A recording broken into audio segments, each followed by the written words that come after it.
Welcome to Ask the Edmonds Cop. I'm Teresa Whipple. And Sergeant Shane Hawley, I'm excited. We're going to talk about part 2 of pursuit policies. Part deux. Part deux. For our French viewers. That's right. We probably have a few. Maybe. Maybe.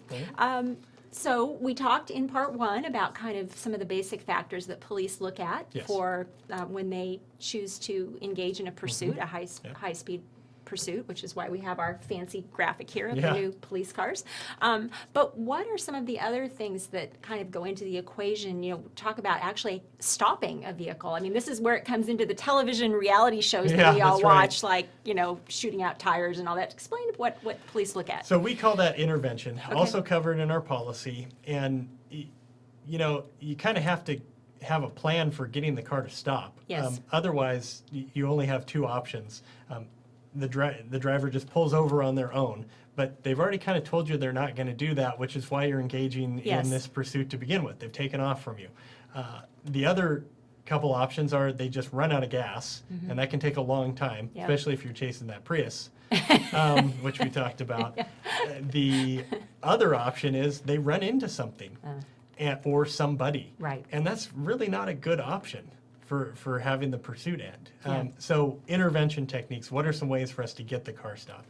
And number one technique we have spike strips. All our patrol cars have spike strips. Most other surrounding agencies have them in their cars. And it's really hard to outrun the radio.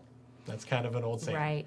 And so if we can get other units well up ahead, we kind of predict where we think it's going to go. It's really easy if you're on the highway or I-5, you're kind of just funneled a lot of times.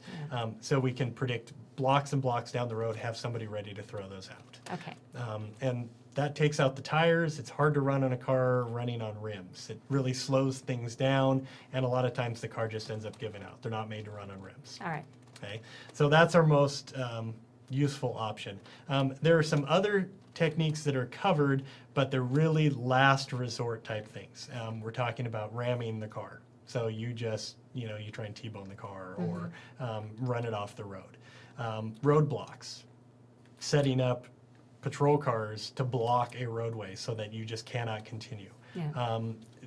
Or shooting out the tires. That's like TV stuff. Probably doesn't happen very often, right? No, I can't probably even lots think. of dangerous I can't even, I can't even think. But those are all last resort stuff, and our policy is very specific and says those are considered deadly force options. Okay. High risk of the suspect being severely injured or killed with any of those options. And that's got to be a last resort. Okay, all right. And you also said that once the pursuit is over, that you actually review that as a department, right? Go in and take a look at kind of what happened. And so pursuits are, as we talked about before, I mean, we recognize that that's a dangerous thing. It puts the public in danger, the officers, the suspect. And we want to make sure that the policy is being adhered to and that we're doing it right is really what it comes down to, and we're not taking unnecessary risks. Okay. So all of them are administratively reviewed. So the officer will complete pursuit paperwork, and then our administration will actually review the case.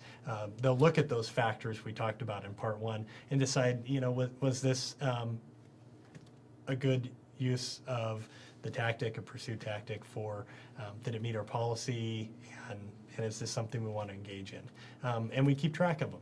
So in 2013, we had 10 pursuits.